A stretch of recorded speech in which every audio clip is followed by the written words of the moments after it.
Welcome back to my channel, everyone, and don't forget to subscribe and like on your way in. I would love to have you.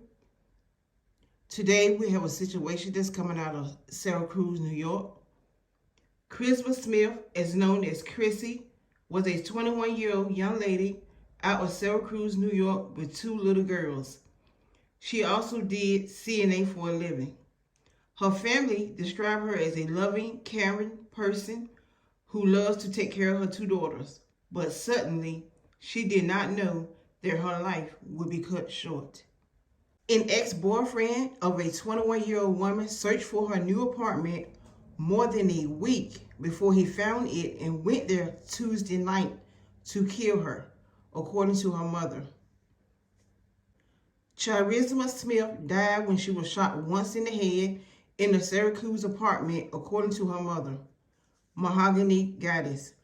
Police have confirmed her death but have not released her name.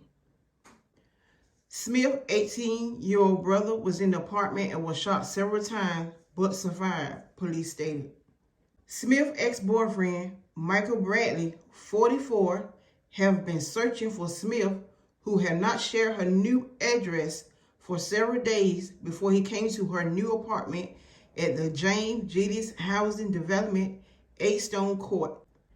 Friends had warned Smith that Bradley was knocking on doors and showing her photo to people in an attempt to locate her. Around 11:20 p.m., Bradley showed up at the apartment and killed his ex-girlfriend in front of at least one of her small children, according to the county district attorney. Shortly after the shooting, Bradley was found in his car near Syracuse Hancock International Airport with a self-inflicted gunshot wound. Bradley was the father of Smith's two children, who are 4 years old and 1 year of age. According to her mother, Smith had been trying to get away from her abusive boyfriend for several years. Smith had an order of protection against Bradley, and there was a warrant out for his arrest at the time of her murder. Smith began her relationship with Michael Bradley in 2016. Smith was 16 years old and Bradley was around 39. Smith became pregnant with her first child at just 17 years old. At the time, her mother had no idea how old Bradley was. It was not until her mother began showing her family photos of Bradley that her uncles recognized him. They told the mother and Smith that they had gone to school with Bradley and he was close to his 40s. Once I found out, I was so angry and still angry when she had another child by him, stated her mother. After this revelation, Smith family began begging her to leave Bradley. They noticed the signs of physical domestic violence. Bradley was very controlling and he would send text messages to Smith threatening her. This is not the first time. He jumped on my baby a whole bunch of times. And I begged her and begged her and begged her to leave him alone. Smith had a sweet soul and Bradley took advantage of her. Like many victims of domestic violence, Smith continued to go back to Bradley. Smith was a caring person and Bradley exploited that. Smith spent all her time caring for others. She worked as a home health care aide for the elderly. The mother stated that she is trying to stay strong for her own 7-year-old daughter and Smith's two children, who will now be raised by her. However, she said the pain of losing her firstborn to domestic violence is almost too much to bear. I've seen domestic violence all over the world, as she fought back tears, but in a million years, I never thought I would experience that with one of my kids. Charisma Smith in Syracuse just last week is raising new questions about whether orders of protection work and how they're enforced. We're now learning police were actively looking for Charisma's 44-year-old ex-boyfriend, Michael Brantley, on the day she was killed. And her 18-year-old brother was shot in their apartment. She even provided police information about where he could be staying, only police couldn't find him. CBS 5's Laura Lagarde is with the Live Eye in Syracuse tonight. Michael, these are questions that the district attorney is asking too. He wants to know what his office, as well as the courts and police, could have done better to prevent this from happening to someone else. Right now, there are hundreds of orders of protection issues here in Onondaga County. Many times they work, but when they don't, the consequences are grave. 21-year-old Charisma Smith was murdered by her ex-boyfriend, Michael Brantley. Brantley then killed himself hours later. Smith had an order of protection against her ex, and before he murdered her, he violated that order. Got an order of protection and she winds up dead. There has to be some reckoning. There has to be some accountability. District Attorney William Fitzpatrick says there are hundreds of orders of protection currently in place in Onondaga County. He says the fact that there was a warrant out for Brantley concerns him, adding he looks back at what they could have done better. Maybe we have to look back and check our aggressiveness in seeking out people who violate orders of protection. And we need help from the judiciary. I spoke to Smith's family members last week. Her cousin Don Jones grieving after the loss of his cousin.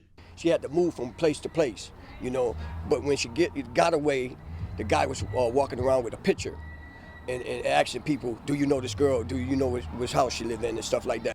Vera House Co-Director Randy Bregman says they do see many cases of this. The person who's supposed to be protected by the order of protection is living in constant fear. The district attorney, as well as Bregman, still encourage people to get an order of protection against someone if they feel unsafe and in harm's way.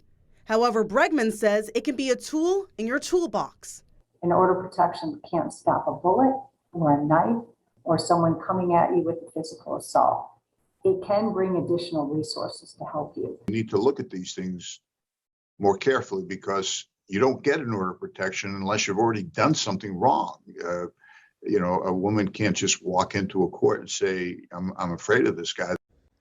Around a year ago, Bradley had lived with Smith at her first apartment in Mattydale. When that didn't work out, Smith left Bradley and began searching for a new apartment.